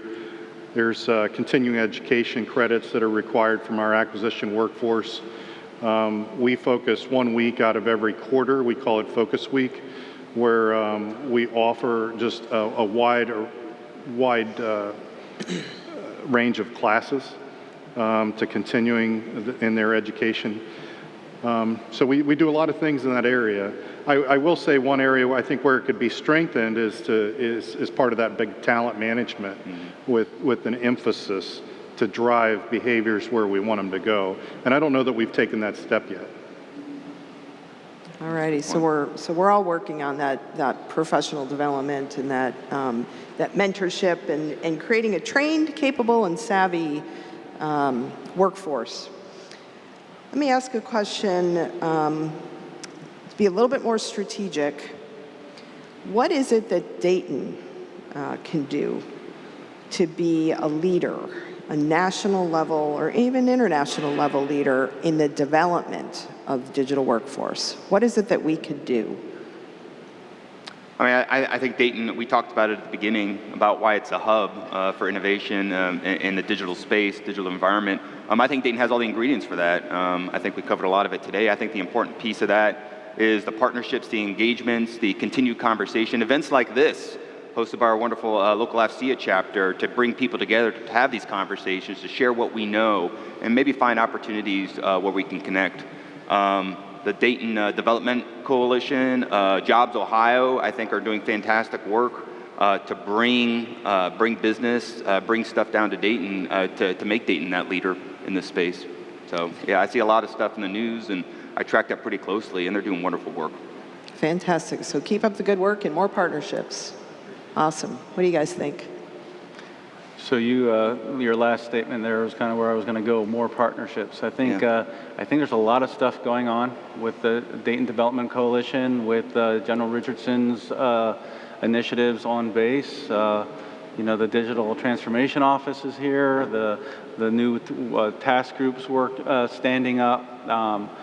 Folks are focused more than ever on digital, but the effective partnerships, I should say, throw the word effective in there, it's something we need to constantly strive for, to break down the silos and understand where the collaboration can take place. And so I learned to really dislike the word collaborate over my career because folks throw it out a lot as the buzzword. But if we truly collaborate, if we truly have the shared goals and the appropriate number of interactions with a little bit of resources behind it, I think that's where the real partnerships flourish. And I think that's where we need to push in the digital space if we're really going to make progress. Absolutely. Okay, I think we have a question. Good morning. I realize this may be the wrong group of people to ask this question to because you're all involved in higher education, bachelor's degree, master's degree programs, but what are your thoughts on working on a digital savvy technical force? The digital savvy machinist or welder or assembly technician or even a CAD technician, or how do you create that digital savvy technical workforce versus engineering workforce? So if I may, I have a lot of conversations with my friends at Sinclair and Clark State, the community colleges in the area, and they're doing amazing things. They are much more set up to have that CAD-only certificate. And then obviously a lot of our discussions are the pathways for the folks who begin community college and maybe have an end goal of an associate degree in mind, and then somewhere along the way they go, I wish there was a path for me to continue, for instance, in an engineering technology path, not a full-blown engineering, because that's not what the Sinclair non-pre-engineering degree would lead into. But again, that idea of effective collaborations, what are your shared goals and what really comes into play, because during our conversations, we talk about, well, which different groups have we talked to and what are the different things that they're asking for? And I've found it very refreshing that they'll say, I think that's more appropriate at Wright State. I think you can do a better job of that. And I, in turn, say, well, I think that's more appropriate at Sinclair or Clark State. You could really thrive in that, fulfilling that need. And again, I think the effective partnerships in education are just as important as all the other ones. Yeah, and if I can add to that just a little bit, from a K-12 perspective, I know the Ohio Cyber Range is helping us quite a bit here in Ohio with getting curriculum out to the lowest levels and helping teachers deliver curriculum very early in a student's career, as well as through our career tech education centers around the state. It is absolutely amazing. Mr. Pace mentioned it a little while ago. It's absolutely amazing what's happening in our career tech education centers and the numbers of certifications that are available for our students. And then I would also mention, for those of you who aren't familiar with TechCred, I would ask you to get online and get familiar with TechCred because there are so many opportunities for upskilling existing workforce through the state, who will pay for that upskilling through TechCred. To give your employees those specific technical skill sets. There's a whole list of different certifications that your employees could achieve through TechCred, so I'd encourage you to check it out. We have another question. Good morning. Thanks for coming out and doing this. I agree, it's probably the most important topic we can cover this week. I'd like to pull on a thread a little bit differently, though, from where you started. I think we'd all agree here that continuing education, recertification, Chris, your point about every 8 years is not the right time frame. But take it from a different level. How are you addressing leaders and supervisors and helping them understand the importance of cutting their folks loose to be able to do those sorts of classes? It can't be done nights and weekends, because if we're doing it on their time, the retention issue takes a hit. It can't just be yeah, 85-70 is foundational, and that's what is important to me. It's that what's important to you. How do we grow you as an airman, as a leader? How do we make you want to stick around and learn that technology? Absolutely, and we're going to throw that one to Mr. Pace. I don't think I heard the question So the clearly enough. question is how do we encourage supervisors to take the time to learn those skill sets and to allow their workforce the time to learn those different skill sets as well, regardless really of what career field you're in, whether or not you're a comm person or maybe in, let's say, HR or... Right. Yeah, I think the emphasis on training has to start with leadership. You have to value the fact that taking time out for training is what's required to accomplish the mission.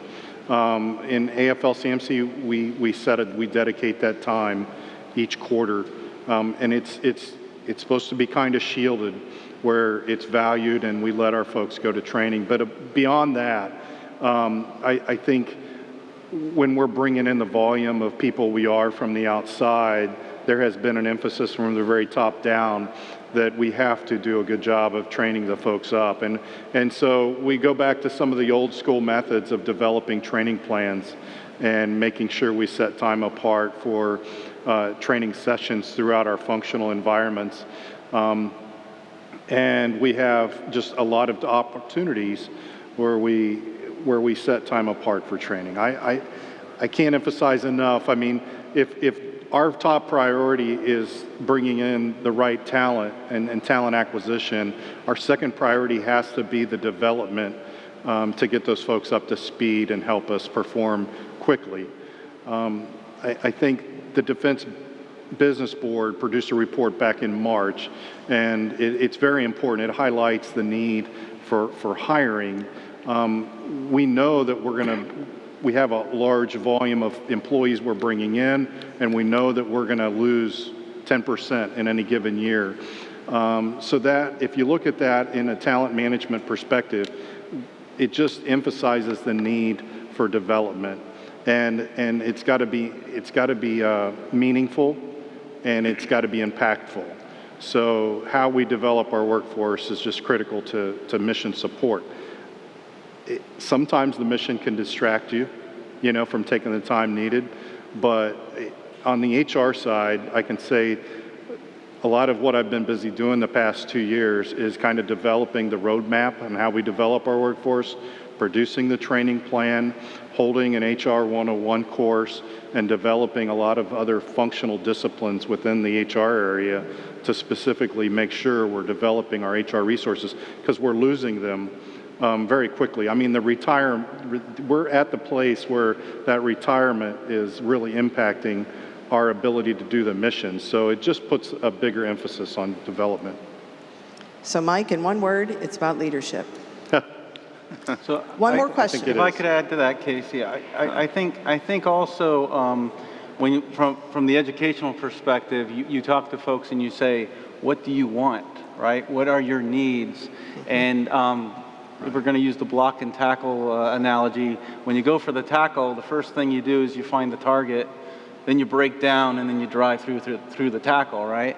The finding the target can be more challenging than you think. To be able to look at the scientist and engineer competencies and say, this is what they should be in the different disciplines, this is what it should be in the greater pool. Where are our data officers to manage this data-driven workforce? And so you have to be a good partner to kind of say, okay, here's what we think it is for now, and as those change, be able to somewhat adapt to them as well. But as this technology and the way we do business is transforming, those things the target isn't as clear as some folks would make it out to be. Absolutely, unless you're Bruce Smith, and then you always find the target. There you go. Just had to throw that in. Okay, one more question. Hi, John Clayton with Isobar. When we're talking about training, education, and human resources, there tends to be the focus on the asset, right? The Air Force needs this. The person is the asset. But in the end, the person, whether they're wearing uniform or whether they're wearing a suit, they're a human being. and human beings thrive on being listened to. So what are you doing in your different areas to actually listen to the voice of the student, of the employee, of the customer? It's all tied into the whole presidential order around experience. What are you guys doing in each of those areas? Yeah, I think we we take deliberate time to talk to the students. It goes along with that professional development piece of what you want. Where do you want to be? Where do you see yourself? What do you want to get after? What interests you? So we listen to them on the topics of what is meaningful to them, what do they find value in, and then how do we tie that into the mission, right? Because I found over the years that, you know, it's about people, and if you can get the people to rally around the mission and find value in what they're doing, tying it to the mission, nothing can stop you, right? So we do carve out time to do that professional development piece. And then we also encourage our students to speak up. As instructors, as a dean, we don't know everything. And I make it very clear when I talk to the students on day one, we don't know everything, and please, please, please, if there's something you see that we're teaching that is inaccurate, because our students are on the ground, they're in the field, they're getting it done every day, we're in the academic environment, so sometimes we're disconnected from that. So we encourage them to speak up, and they have the ability to speak up at any time and say, hey, that's not really how we do it, this is how you should do it. So we take that to heart because it is about people, so we want to hear from the students, and we encourage that on a continual basis throughout the course. So how are we listening? Yeah, I think in my world, we're doing that through several different ways. One, the supervisor-employee relationship is critical to that. I mean, they're the ones that need to be in tune with their employees, understand their needs, really setting expectations. We do that through contribution plans and feedbacks and assessments. But beyond that, there's the individual developmental plans where the supervisor should be really just engaged with the employee, identifying what their goals are, short, long term, understanding what their development needs are, crafting a plan to execute that. At a more senior or strategic level, we're conducting succession planning where we review our entire workforce and we're receiving their input as to what their goals are, what development rotations would benefit them to kind of complete their development, and as well as what opportunities might be available. But I would think in anything, it's the supervisor-employee relationships that's fundamental. And so we're emphasizing that through training. So a little bit different from an educational perspective. There's more trust with undergrads than listening as far as the academics are concerned. Obviously, they need a trust that you're putting them on this good path to learn the discipline that they came to you to learn. The folks you listen to typically are, I have many advisory boards that are formal advisory boards, the corporate partners, the folks who are eventually going to hire them. You know, mostly what I get from undergraduates, which is good as well, is we really like these tables along this wall. We wish there were more outlets, you know. Those are important listening things too. But when you get to the graduate students, then for instance, a couple years back, they said, could we have a quantum course? Could we have a quantum information course? And so that gets put on the, okay, let's see, can we do that?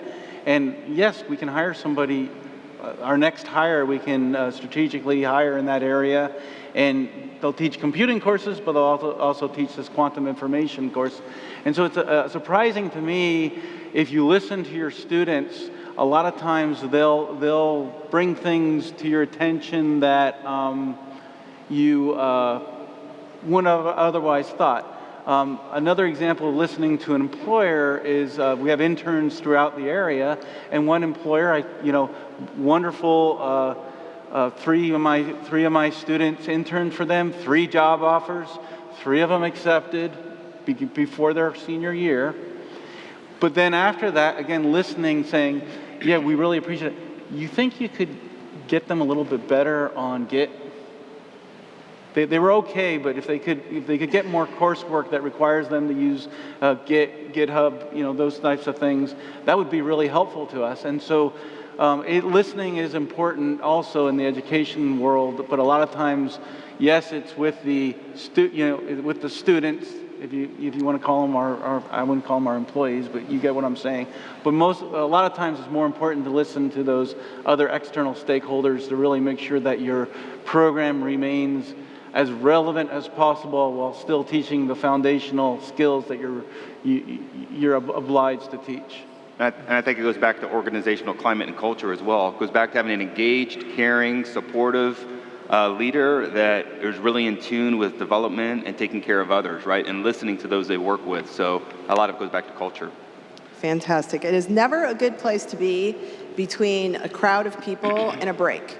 So I want y'all to remember, it is not the plane, it is the people. I want y'all to remember that. And please help me in thanking our panelists for today.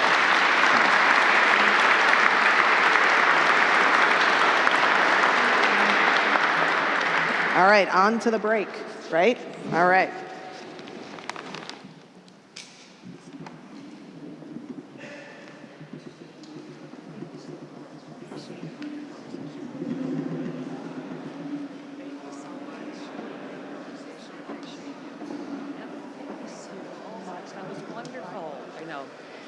Yep, and just like Miss Cassie Barlow told us, we are on a break until right around at 11 o'clock. We'll come back. Thank you.